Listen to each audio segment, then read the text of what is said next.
人到中年，女人大半輩子嘅慌亂、焦慮、無力，好多都唔係來自生活壓力、婚姻瑣事、歲月奔波，而係來自家裏步入青春期嘅孩子。明明從小用心教養、盡心陪伴、事事操心、處處包容，從未虧待，從未放縱，從未疏忽，可孩子一踏入10幾歲嘅年紀，就好似變咗另一個人。昔日乖巧懂事、貼心溫順、願意傾訴、事事依賴嘅細路，霎時間變得冷漠、叛逆、沉默、暴躁，拒絕溝通、執拗自我。最令中年媽媽崩潰嘅，從來唔係孩子一時嘅任性，而係無休無止嘅手機沉迷，日日機不離手，熬夜刷片，沉迷短視頻，痴迷網絡世界，對學業漠不關心，對家庭毫無熱情，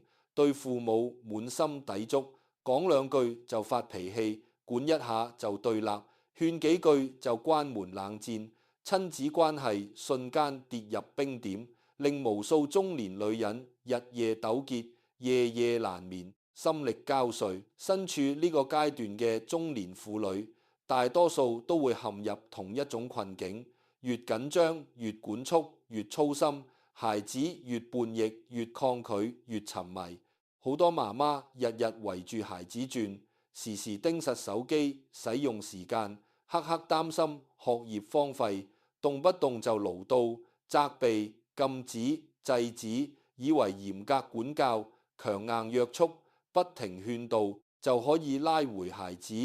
糾正習慣，扭轉心性。可現實往往適得其反，你越係高壓管控，孩子越係偷偷反抗；你越係嘮叨不停，孩子越係封閉內心；你越係強行沒收手機、斷絕網絡，孩子越係執着沉迷、變本加厲，甚至衍生出撒謊、隱瞞、對立、冷暴力等更多問題。其實走過半生，見過無數親子相處嘅真實狀態，先至深深明白青春期孩子嘅叛逆同手機沉迷，從來都唔係單純嘅壞習慣，唔係故意嘅對抗，唔係天性嘅頑劣，而係孩子成長嘅必然階段，亦係親子相處模式出問題嘅真實警號。中年媽媽最大嘅誤區就係一直用細路仔嘅管教方式對待已經步入青春期、開始獨立、渴望尊重、需要空間嘅孩子。我們仲停留喺我係父母，我講得啱，你必須聽嘅舊思維，仲執着於我為你好，你就要接受，你就要懂事嘅舊邏輯，卻完全忽略咗孩子已經長大，心性已經蛻變，需求已經截然不同。10幾歲嘅青春期係孩子一生之中最特殊、最敏感、最矛盾、最需要引導嘅階段。呢個年紀嘅孩子，身體快速發育，心智逐漸成熟，自我意識全面覺醒。佢哋不再願意做父母眼中嘅乖孩子，不再甘心被全權安排，不再樂意被事事管束，不再接受被隨意指責。佢哋渴望獨立，渴望尊重，渴望認可，渴望自由，希望被當成成年人對待，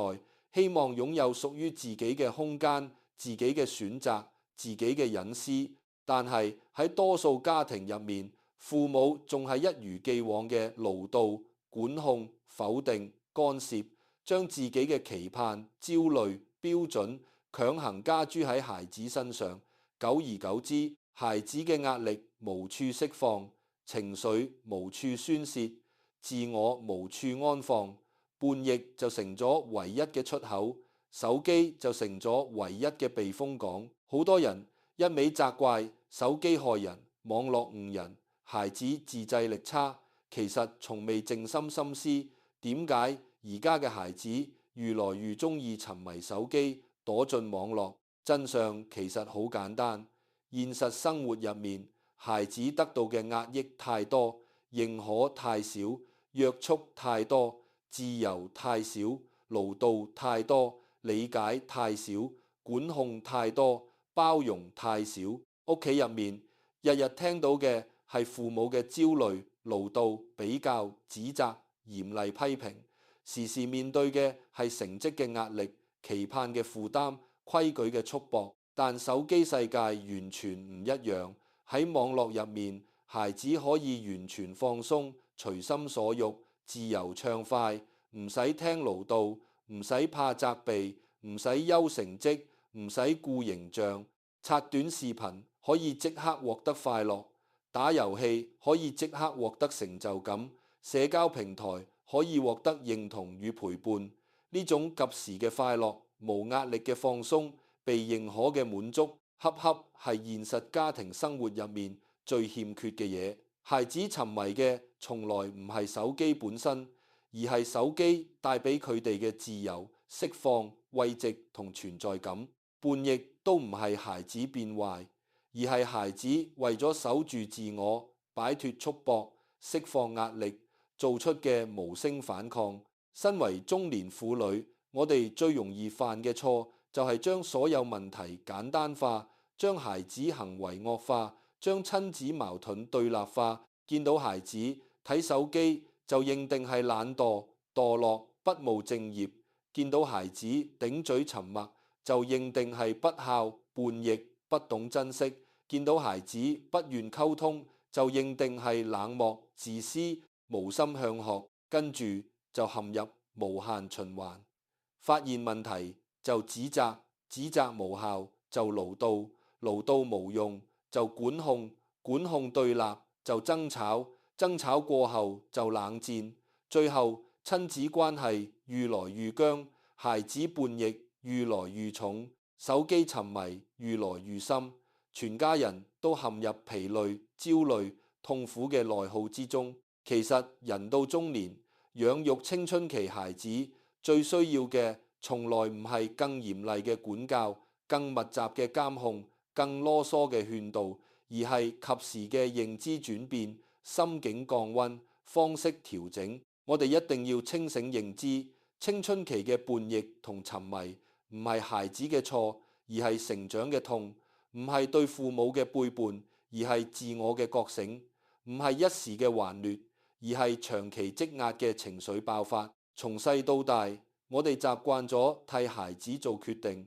替孩子扛風雨，替孩子規劃一切。細路細個嘅時候，依賴係本能，聽話係常態，所以相安無事。可孩子長大之後，仲用小學生嘅標準約束佢，用掌控式嘅方式對待佢，自然會產生劇烈嘅衝突。中年媽媽最該放下嘅，首先就係萬事我為你好嘅執念。好多父母所有嘅管控、嘮叨、干涉、緊張，都包裹住為孩子好嘅外衣，卻忽略咗呢份好心。好多時候都變成咗孩子眼中嘅束縛、壓迫、負擔。你督促學習，擔心前途，約束手機，禁止娛樂，初衷都係盼孩子成才，盼孩子少行彎路，盼孩子未來安穩。呢份心意無可厚非，但孩子感受到嘅只係無止境嘅壓力，永不滿足嘅期盼，從未停歇嘅挑剔，從而心生抵觸，刻意反抗。太多家庭嘅親子矛盾根源都係父母嘅焦慮投射。人到中年，女人自身面臨生活壓力、歲月焦慮、人生遺憾，於是不自覺將所有嘅希望寄託喺孩子身上，將所有嘅不安轉移喺孩子身上。見到孩子放鬆就心慌，見到孩子睇手機就焦慮，見到孩子成績波動就緊張，見到孩子不夠努力就煩躁。我哋無法接納孩子嘅平凡，無法容忍孩子嘅懈怠，無法接受孩子嘅不完美，於是不斷催逼，不斷糾正，不斷否定，最終逼得孩子越來越封閉，越來越叛逆，越來越依賴手機逃避現實。想要化解孩子嘅叛逆，戒掉過度嘅手機沉迷，從來唔係靠硬管、靠強迫、靠禁止，而係靠疏導、靠理解、靠尊重、靠重建關係。養育青春期孩子最高級嘅智慧就係學會退後、放下、傾聽、陪伴，首先要學會嘅就係停止無謂嘅嘮叨同指責。好多媽媽日日重複同一句說話，次次糾結同一個問題，講得多，說得密，不僅毫無效果，只會令孩子產生免疫，心生厭煩。嘮叨係親子關係最毒嘅腐蝕劑，會慢慢磨滅孩子對父母嘅好感，消解彼此嘅溫情，加深雙方嘅對立。與其日日盯實手機，時時質問孩子，次次嘮叨學習，不如學會睇到孩子嘅優點，接住孩子嘅情緒，尊重孩子嘅狀態。青春期嘅孩子最需要嘅唔係居高臨下嘅管教，而係平等嘅對待；唔係居高臨下嘅指責，而係設身處地嘅理解；唔係密不透風嘅管控，而係適度嘅自由與空間。當父母願意放下權威，放下焦慮，放下執念，願意同孩子平等對話，溫柔相處，靜心傾聽，孩子先會願意打開心扉，減少叛逆，遠離逃避，慢慢脫離對手機嘅依賴。面對孩子沉迷手機，千祈唔好採取極端方式。好多媽媽一見孩子沉迷，就即刻沒收手機，直接斷網，嚴厲禁止，大發雷霆，看似即刻見效，實則只會壓抑情緒，積攢矛盾。強硬管控只會讓孩子學會隱瞞，學會撒謊，學會偷偷沉迷。一旦脫離父母視線，就會變本加厲，徹底放縱。真正有效嘅方式，從來唔係堵，而係疏。唔好一刀切禁止使用手機，而係同孩子好好傾談，共同約定使用時間，清晰界定使用場景，慢慢建立自律習慣。可以坦坦白白同孩子講清手機嘅利弊，講明白沉迷嘅危害，講清楚父母嘅擔憂，唔好帶住情緒指責，唔好帶住偏見否定，唔好帶住焦慮逼迫，俾孩子適度嘅娛樂時間，合理嘅放鬆空間，接納孩子偶爾嘅懈怠，包容孩子短暫嘅放縱，理解孩子日常嘅壓力。當孩子嘅情緒被看見，壓力被釋放，需求被尊重，就唔需要靠長時間睇手機、沉迷網絡來治癒自己，逃避現實。手機沉迷嘅根源係內心空虛、壓力堆積、陪伴缺失、認可不足。唯有填補內心嘅空缺，先可以真正戒掉沉迷，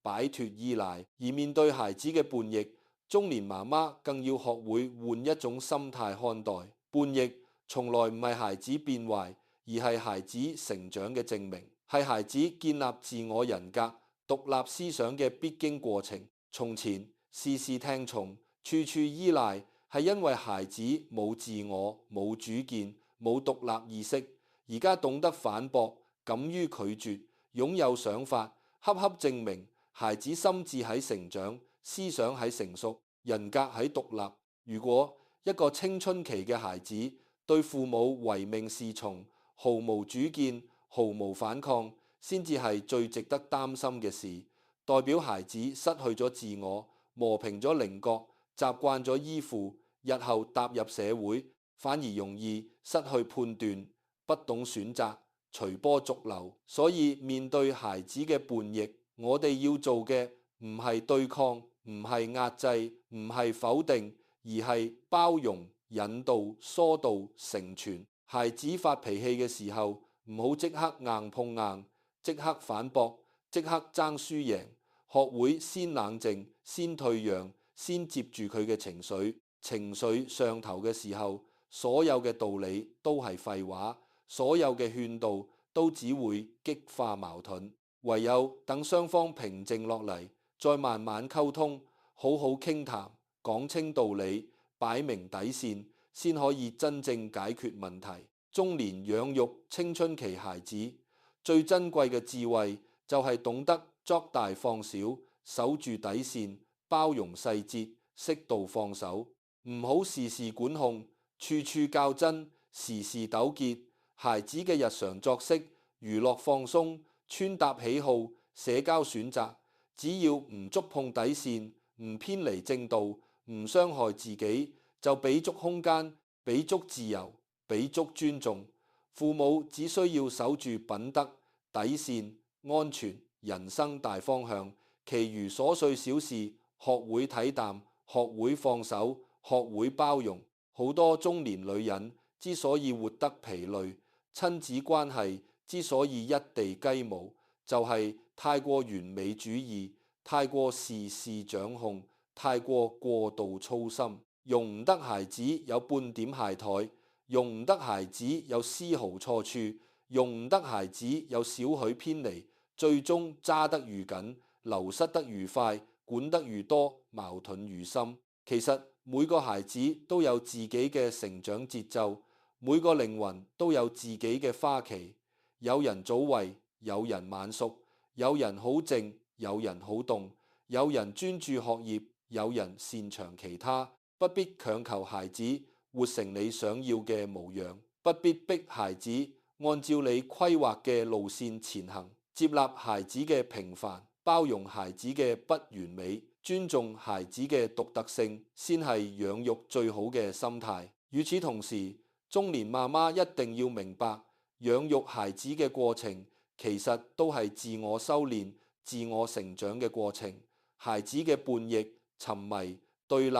都係照見我哋自身問題嘅鏡子。好多時候，孩子嘅浮躁源自父母嘅焦慮，孩子嘅冷漠源自家庭嘅冰冷，孩子嘅沉迷源自陪伴嘅缺失，孩子嘅叛逆源自管控嘅過度。想要改變孩子，首先要改變自己；想要治癒孩子，首先要平靜自己。唔好再將所有注意力、所有心神、所有情緒都綁定喺孩子身上。人到中年，女人最該做嘅事係經營自己嘅生活，豐富自己嘅內心，穩定自己嘅情緒，安放自己嘅人生。當你不再日日焦慮，不再事事緊張，不再時時糾結，當你變得從容、平和、通透、穩重，你嘅情緒、你嘅狀態、你嘅氣場，自然會感染孩子，影響家庭，溫暖日常。一個情緒穩定、內心富足、生活從容嘅媽媽，遠比一個事事管控、日日勞動、滿心焦慮嘅媽媽，更能養出懂事自律、陽光通透、積極向上嘅孩子。日常相處之中，少啲比較，少啲指責，少啲嘮叨，少啲控制，多啲讚美，多啲認可，多啲傾聽，多啲陪伴。飯後多傾閒偈，少談成績；閒時多陪伴分享，少批評挑剔；遇事多體諒理解，少爭執對立。慢慢你會發現，孩子嘅叛逆會慢慢消退，對手機嘅依賴會慢慢減少，內心嘅抵觸會慢慢化解，親子關係會日漸溫柔，日漸融洽，日漸舒服。青春期嘅風波從來都係短暫嘅，叛逆只係一時嘅狀態，沉迷只係一時嘅逃避。所有嘅矛盾、衝突、糾結，終會隨住孩子嘅心智成熟、認知提升、心境穩定，慢慢消散。人到中年，養孩子最緊要嘅唔係一時嘅成績、短暫嘅表現，而係長遠嘅心性、穩定嘅人格、正向嘅三觀、溫暖嘅親情。只要親子關係冇破裂，家庭溫暖冇缺失，正向引導冇停止，孩子就一定可以走出迷惘，擺脫沉迷，褪去叛逆，慢慢長大，慢慢懂事，慢慢通透。不必因為孩子一時嘅問題就自我否定，不必因為短暫嘅矛盾就滿心絕望，不必因為暫時嘅叛逆就日夜焦慮。養育本來就係一場慢修行，係一場雙向嘅陪伴，雙向嘅治癒，雙向嘅成長。你包容孩子嘅年少懵懂、叛逆莽撞，孩子都會體諒你嘅中年不易，用心良苦，默默付出。願每一個為孩子操勞、為親子矛盾抽心、為孩子沉迷手機焦慮嘅中年女人，都可以早日放下執念，放下焦慮，放下掌控，學會溫柔引導、從容陪伴、淡然看待，不慌不忙陪孩子度過青春期嘅風浪，不驕不躁，陪孩子慢慢成長，守住家庭嘅溫暖，守住自己嘅從容，守住養育嘅初心，終會發現所有嘅波折都係成長嘅磨練，所有嘅磨合都係親情嘅沉澱，所有嘅堅持都會換來孩子嘅懂事、通透與安好。